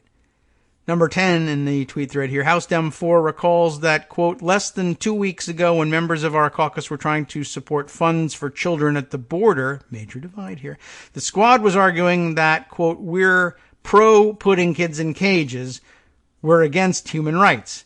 So there's frustration. And here there's a little bit more to be mined out of this one, I think, this time for House Dem number 4. It is likely true that some of the rhetoric in support, trying to push people off of the position that they ought to take what funding was available and what restrictions or promises of restrictions against misuse of the funds by ICE and Customs and Border Patrol and others, and put doubts aside by it and make the money available on the off chance that they'll actually be used properly. That trying to push people off of that also, then, it wasn't working for whatever reason and began to evolve into, well, you must just be pro putting kids in cages. You must just hate human rights. This is just one of those rhetorical exercises that happens all the time. But it's not always easily ignored when it's focused on you. A lot of politicians are practiced at rolling their eyes and saying people are being overzealous, and I have to learn to handle that. But sometimes it just doesn't work. And sometimes when you're giving anonymous quotations, you let that frustration come out, and it may or may not actually drive your decision making when you're on the record by name. But in that sense, here's where it's truly important sometimes to offer anonymity and say, all right, so some people who hide it well, are you also feeling this? It's important to know, because that might indicate to you whether or not that vote is approaching a tipping point, and how much further can you, as a squad member or squad member supporter, push that vote before you lose it. It's a calculation you have to make. Others noted this week that House Democratic Caucus stood by a group that is not perceived as standing by them, which I think, again, is a mistake. I can't tell you the number of members who are angry and annoyed about them criticizing us, said House Dem 3. House Dem 3 seems to be the worst offender in all of this. AOC in particular, quote, gives her chief of staff full license, or it doesn't say full, gives her chief of staff license to get candidates to run against her colleagues and to go after them on social media. It makes people's skin crawl, said House Dem 3. And I think they're right there, as much as I think House Dem 3 is a person that I would not agree with all that often, probably, on questions like this. But yes, it's true. That is activity best taken care of from outside of the chief of staff job. However, as I mentioned with Greg, it is a not infrequent occurrence, in particular with freshman members. Brand new members in their first term in the House very frequently carry their campaign manager or chief political advisor over with them to be chief of staff. And from an outside perspective, that appears to make a certain amount of sense. After all, you have successfully advised me to the point of winning election.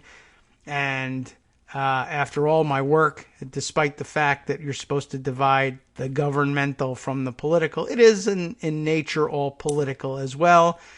So you've served me well there, so you'll serve me well here. And it's rarely true. It does happen from time to time, and successfully at that, but mostly by people who are able to bifurcate their operations as between the governmental and the political, and even as even the political bifurcated as between general election Republicans versus Democrats political and internal caucus politics political. And it takes a deft hand, and not everybody has got it.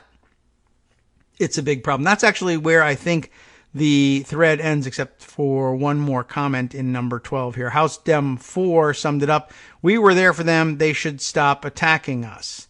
But that's a non sequitur, and it should be pointed out. We were there for them. The flip side, the correct mirror of that, is they should be there for us. But the fact is that they have been there for you, except that they also think that they might support a primary challenger against you. And that's actually a different kind of politics. We were there for them in terms of House floor votes. They also have been there for you in terms of House floor votes. That's reciprocal. That's where the relationship ends. What you're saying is, we were there for them with House floor votes. They should be there for us in terms of home district elections. And that's not really a comparison that's easily defended. It's a favor for you and favor for me, but that's mixed media there, and I think that should be pointed out. Anyway, okay, I'll move on from that, but that's all happening in the background and is important, I think, in discussing what happened yesterday, and I mean it this time yesterday, the Al Green impeachment resolution. This one was a difficult one and created a lot of strife for Democrats, and I think there are a few nuances that need to be pointed out and discussed about this one. This will take us into the break, and perhaps we'll continue with it a little bit afterwards and then hit a couple more of the news stories of importance for the day. But yesterday, we actually had the vote on the impeachment resolution noticed. That's a term of art. That is notice having been served to the House.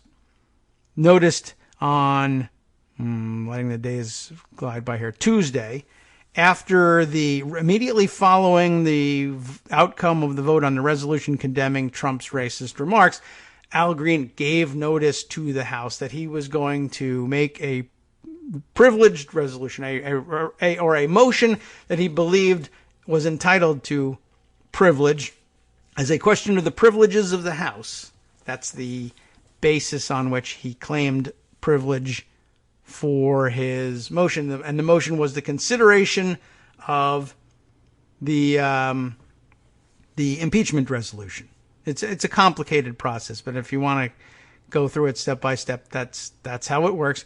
You're supposed to tell the House that you intend to offer a privileged motion and give notice of the motion and the substance of the motion. That is, what are you going to move? I'm going to move for immediate consideration of this impeachment resolution. Hand over the text of the resolution, giving the parliamentarian and the chair 2 days to examine the substance of it and come back with a substantive ruling on, first, the question of whether or not you are, in fact, presenting a question of the privileges of the House and would therefore be entitled to privileged consideration of the motion to consider your resolution proposing impeachment. Have I explained that in great enough detail? I think everyone grasps it now.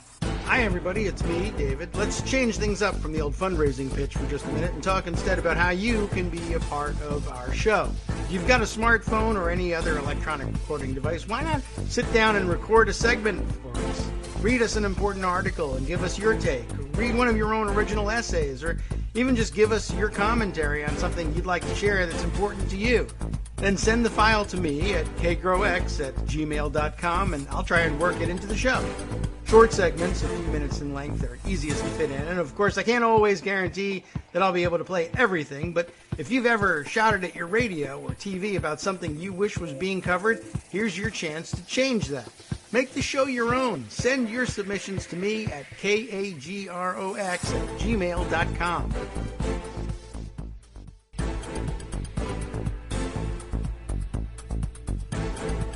Welcome back now to the Kagro in the Morning Show here on Netroots Radio. Okay, so it occurs to me that it still may be confusing for everybody, or maybe I'm overdoing the explanation, but that's what we do here on the show. Here's, shall we even bother? I guess so. Procedure. Okay, so as I said, on Tuesday, Al Green gives notice to the House, specifically really warning the chair. I'm going to need a ruling from you. I propose to make a motion pretty soon, at some point. I could make it now, but you could tell me that the rules say that the chair has 2 days to decide on whether or not you are, in fact, by asking that we consider this impeachment resolution. Are you, in fact, making a privileged motion affecting the privileges of the House? And now, what does that even mean? Let's see. On Tuesday, when we were watching the debate over whether or not Nancy Pelosi's words had to be taken down, and I guess we have some definitional cleaning up to do there. I think we all understand the process and what happens when words are taken down. And I was asking the question the other day and earlier today, did they need to hold the vote to allow the Speaker of the House, Nancy Pelosi, to not just whoever was speaking at the time, but did they need to have a vote to allow her to proceed in order? That is to say, to not be banned from the House floor for the rest of the day, which is one of the normal penalties that you get for having your words taken down. And I was pointing out, as it was happening, well, they did just vote not to strike her words from the record. Isn't that the part of the process known as having your words taken off of the record? But in fact, it turns out that the taking down part is the taking down of the words that were just uttered by the clerk of the House for the purposes of laying them before the body and asking whether they then ought to be adjudged as unparliamentary and therefore removed at that point from the congressional record. So once the charge is made, the charge might be considered, it certainly seemed as though on Tuesday they were considering the charge itself as the taking down. I guess we could draw it in parallel to that annoying thing that people do when you say you want to impeach the president, and that all it takes is a simple majority vote of the House to impeach the president. And people say, well, I thought you were talking about removal, or we'll impeach the president and then he'll be finished and he'll be out of there. No, impeachment is just an indictment, and then it goes to the Senate, and the Senate has to vote by 2/3 to remove him from office. You know how that goes. All right. Oh, there's some music playing behind me, says Scott Anderson. Well, let's see. It's not intentional, and I don't think it's happening on my computer end. but I guess it's possible. But I think most of the anything that might be auto-playing music is happening on a different computer than doing the broadcast. So I hope it's gone. Or if not, I hope it's good music. Anyway, like that bifurcated process of impeachment and then a vote on removal, there's a bifurcated way of thinking of having your words taken down. Someone saying, I suggest that the speakers, the gentlemen's or general ladies' words are unparliamentary and that they be asked that they be taken down, that triggers this process, the first part of which is that the words that were offensive are, I don't know whether they actually write them down anymore, but they're said to have been taken down by the clerk and then read back to the House, and then the parliamentarian helps the chair rule. Pretty loudly, huh? The music is still continuing. I wonder if, well, let's see. I'll look around and see if I can't figure out what that might be. But I don't think that there are any other music playing programs open on the desktop. Though iTunes is open, it doesn't seem to be playing anything. And none of my desktop tabs have any of those little things that indicate there's music playing. Gone now. Okay, well, maybe it was happening at the Netroots radio station, relay station along the way, and it's been turned off, and Justice Putnam is running around embarrassed. Okay, well, everyone else says, oh, the jazz finally stopped. So, yeah, look at that. Mighty OCD had it to say. Valued commenter. Oh, that's your new handle for Ideologue. Okay. And Jack Ox as well. Sorry, everybody. And Karen as well. Gone now, but hilariously sounded like you should be surrounded by elephants and dancing girls. Well, that's just generally the case. I don't need music for that, but okay. Whatever. I'm glad to know that it would have been fun music. It was pretty amazing. I sounded like a Cecil B. DeMille movie. Did you say Cecil? Yeah, all right. Well, I hope so. Anyway, not that you should have been distracted by any of that, but I don't know if you could have helped it. So, anyway, so I think when, what's his name? Was it Collins from Georgia? Objected basically to Pelosi's words. They were taken down by the clerk. Then they voted. Well, then they had a ruling from the parliamentarian, and the parliamentarian said, yeah, they're unparliamentary. The rule's the rule. Hey, maybe it shouldn't be a rule. You could have an appellate fight over or not whether or not it's an arbitrary and capricious rule, but it's a rule, and I'm stuck. I have to tell you that it was unparliamentary according to the precedents that currently exist. What do you want to do about that, House of Representatives? House of Representatives votes to say, nah, we're not going to strike them from the record.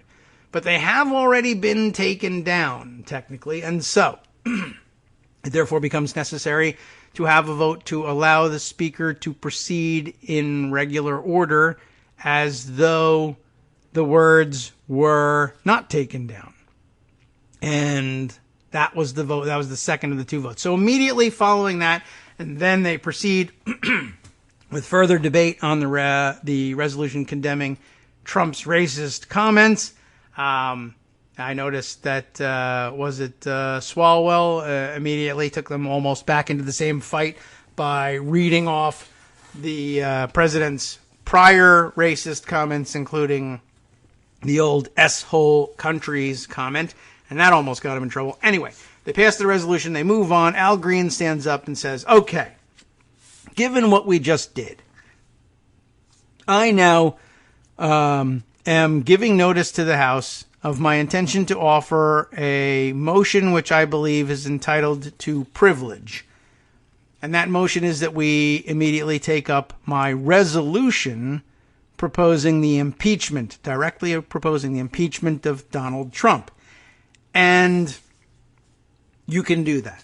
Now, first question, what is a question of privilege? And I'll read to you. Remember when we were having that fight over whether or not the language is parliamentary, and people showed the precedent, not rule. They showed screen grabs and photos taken from Jefferson's manual. The Jefferson's manual and rules of the House of Representatives. to illustrate where they were pulling this idea of the precedent from. I have Jefferson's manual here. Yes, I have a paper copy. Yes, I have two. I really do. So I can tell you, I can use it for a couple purposes. One, to tell you what is exactly, when I say a question of privilege, what does that mean? All right, so it comes here right from the manual and from the House rules. In this case, an actual rule, Rule 9, which reads, questions of privilege. Questions of privilege shall be, first, those affecting the rights of the House collectively, its safety, dignity, and the integrity of its proceedings. And second, those affecting the rights, reputation, and conduct of members, delegates, or the resident commissioner from Puerto Rico individually in their representative capacity only. Okay? So that's the basic definition. So he was saying, in other words, that the attacks on members in their official capacity, defending against them or responding to them was posed a legitimate question of the privileges of the House. And it did. And the parliamentarian obviously had no choice, really, but to agree. And it was in the interest of Democrats to agree as well. Now, what do you do with that? Well, a question of privilege is treated differently depending on who offers it. And that really shouldn't be the case, but it is, because they need to maintain some ability to control the operations of the House. If a question of privilege is posed by the majority leader, the minority leader, or some previously agreed upon designee of those people, then the question to the parliamentarian and the subsequent ruling from the chair on whether or not they are proposing a legitimate question of privilege is due immediately. You get an immediate answer. If anyone else poses or proposes a question of privilege, the chair has, and the parliamentarian has, 2 days to figure out whether or not they will give it their stamp of approval as a question of privilege. That's the difference between the different kinds of people that can offer these things. And the reason being, if everybody got an immediate ruling, if everyone was entitled to immediate rulings, then you could disrupt the proceedings of the House all the day, any day, all the time. You just, so let's say as a Newt Gingrich Republican in the minority, you are angry about something that the House is about to consider and you hate it, and there's no filibuster in the House. So instead, you create a filibuster in the House by going down and offering 100,000 privileged questions or questions of privilege in a row and demanding an immediate answer on whether or not they're privileged. So they wouldn't even have to be legitimate questions of privilege. If you were not really entitled to that privilege, it would still mean forcing the parliamentarian and the chair to answer you immediately, thereby filibustering whatever proceedings are going on. So instead, you have this 2-day window. And then at any point during those 2 days, the chair can come back and say, by the way, we considered it, and the answer is no, and that's all there is to it. You can appeal the ruling of the chair, whether or not there is a legitimate question of privilege, but a majority can then say either we table that motion or just simply vote that motion down. Time is wasted, but not the whole day, and you can't filibuster with it. See that? So that's why they have it. So, okay, I think that's good enough for the rules explanation.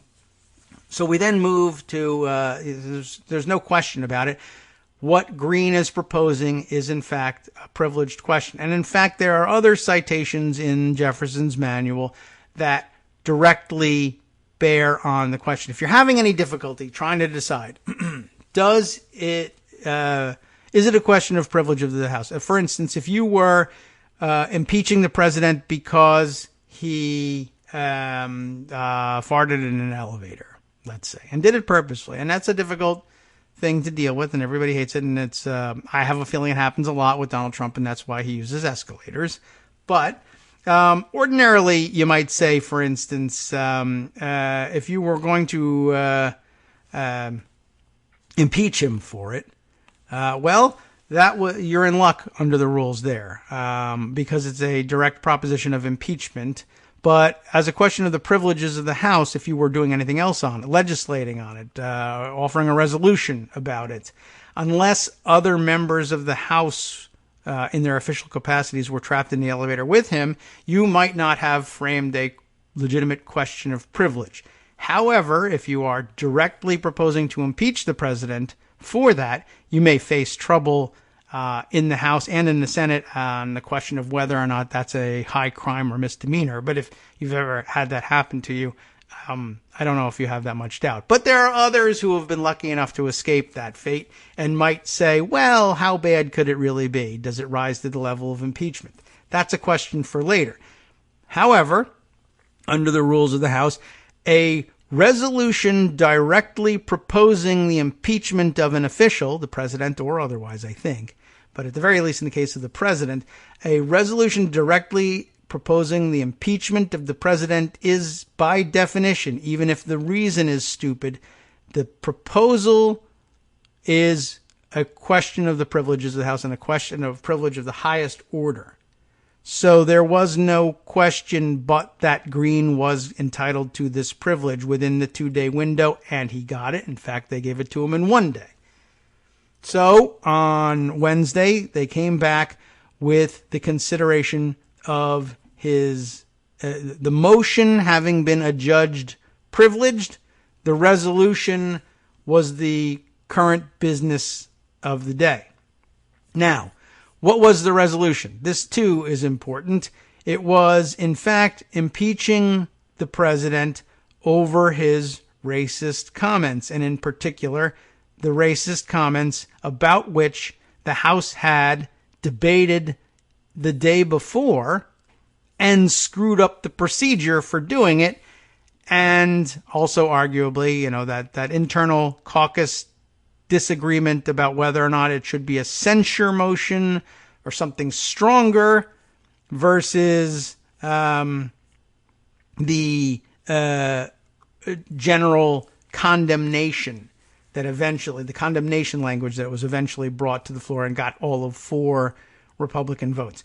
So what was it all about? NBC News actually decided to run the entirety of Al Green's speech, which itself included the text of his resolution,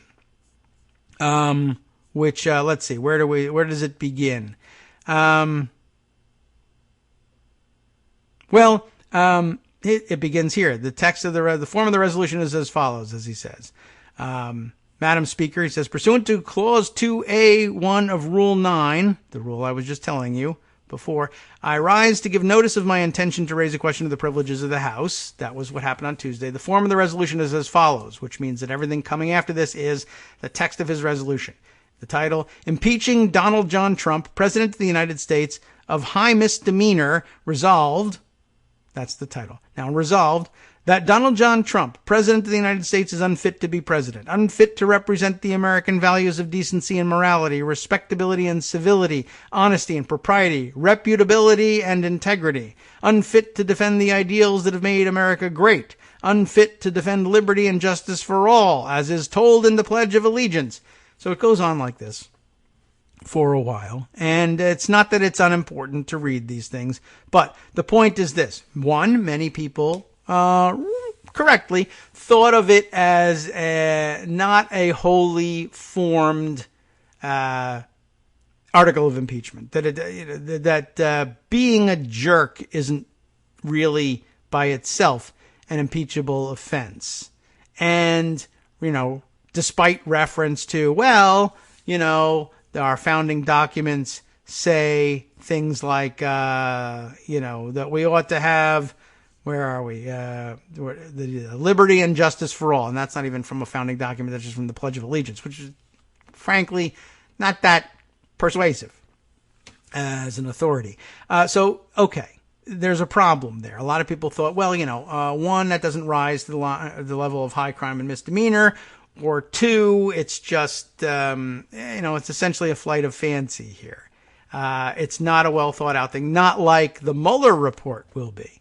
But it's important to point out that this was a very different thing here, different vehicle, and it has some procedural value, even if the article of impeachment itself doesn't seem very tightly drafted, to say the least. Why is that? Well, for one thing, let's dismiss this, which happened immediately afterward. There was plenty of Democrats who said, well, now I'm for starting an impeachment inquiry, or I'm even at the point where we ought to impeach the president.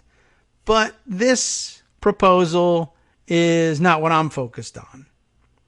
Or more likely, people use this dodge, which was just a poorly formulated bit of rhetoric.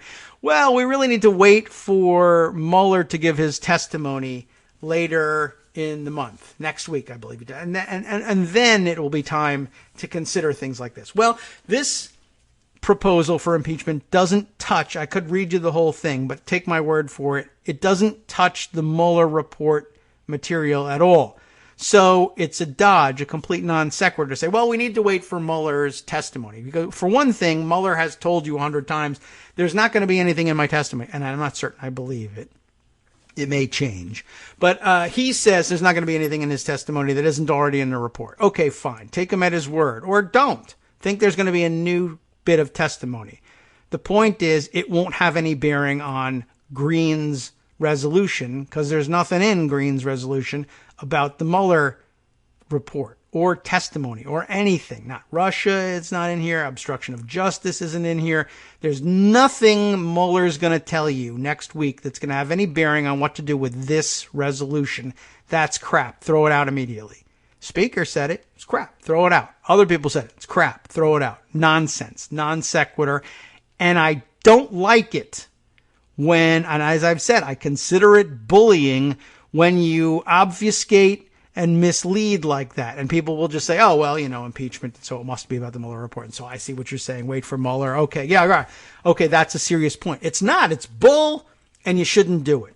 Number two, another problem that we have discussed now at length is, of course, Nancy Pelosi, whether it was under her leadership or someone else's, at someone else's urging, that Tuesday proceeding was screwed up. We've said it. I've explained it. All right.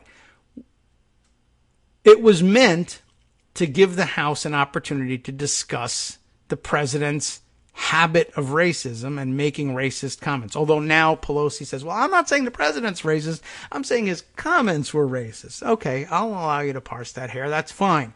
It was meant to give the House the opportunity to talk about the racist nature of his comments.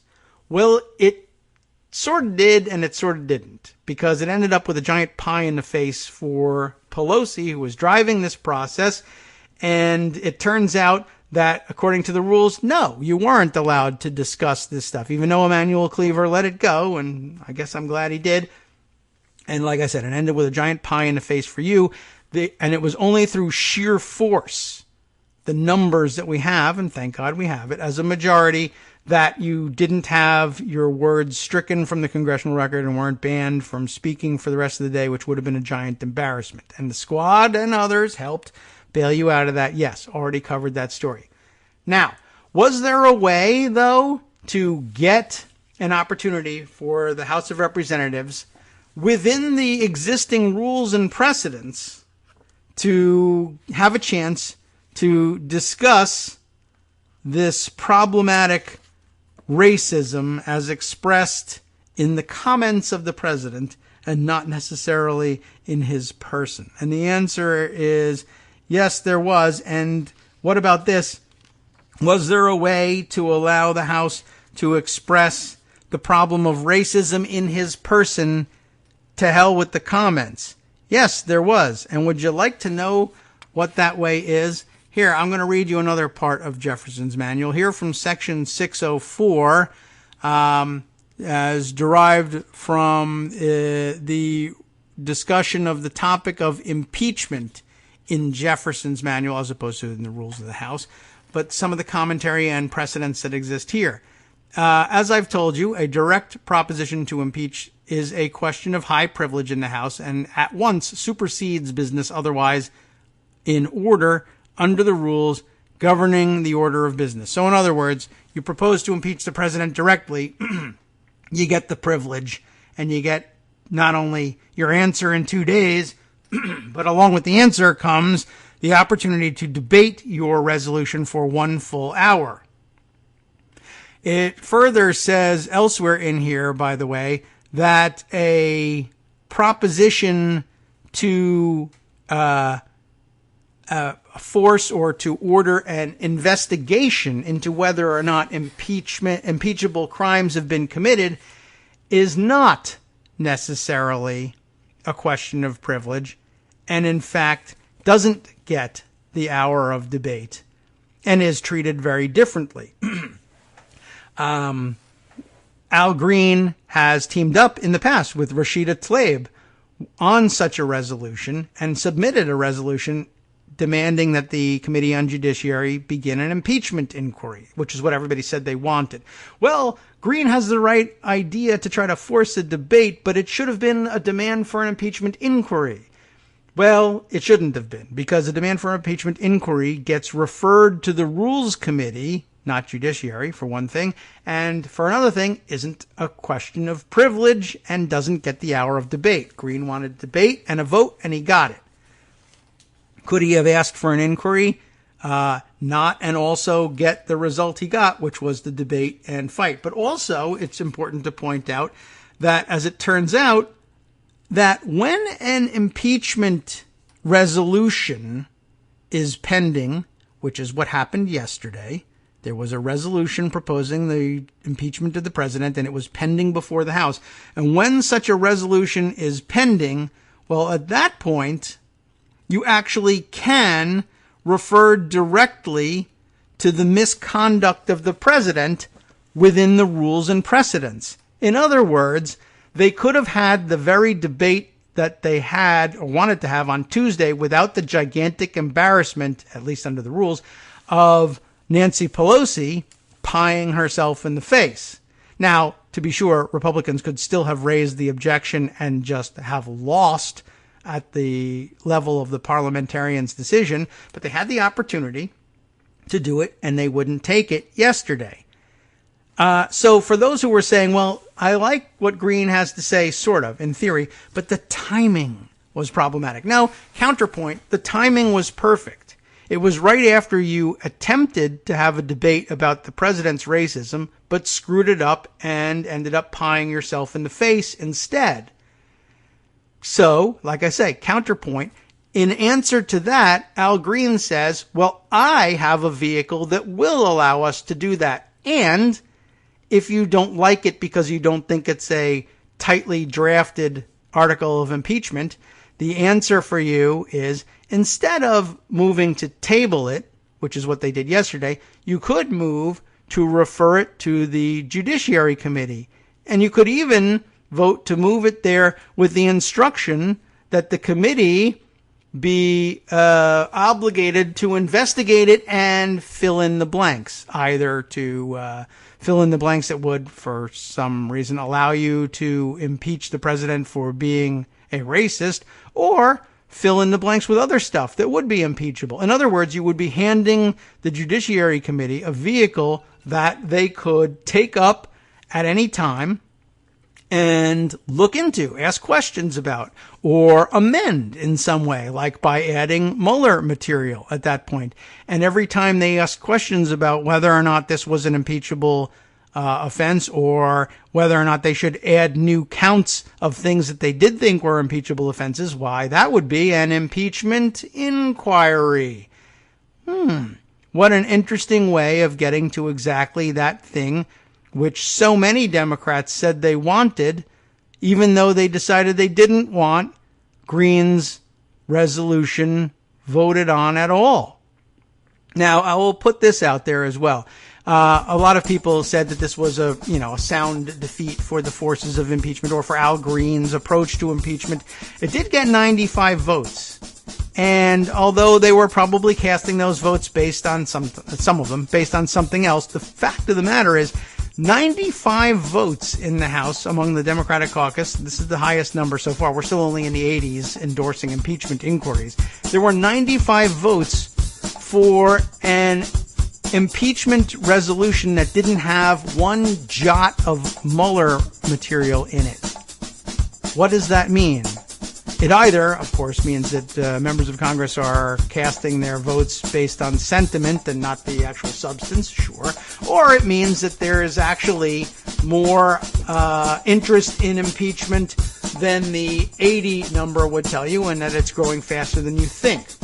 But that 95 members of the House were willing to vote to keep alive a direct proposal to impeach the president without one mention of Mueller material, obstruction of justice, Russia, anything, ought to tell you something about the direction and the strength of the sentiment as well. I think that's something to take away. I think they walked away from an important opportunity, but I will tell you this, also according to the rules and precedents, Al Green can make this motion every single day if he wants to, anytime he wants. Daily Kos Radio on networksradio.com.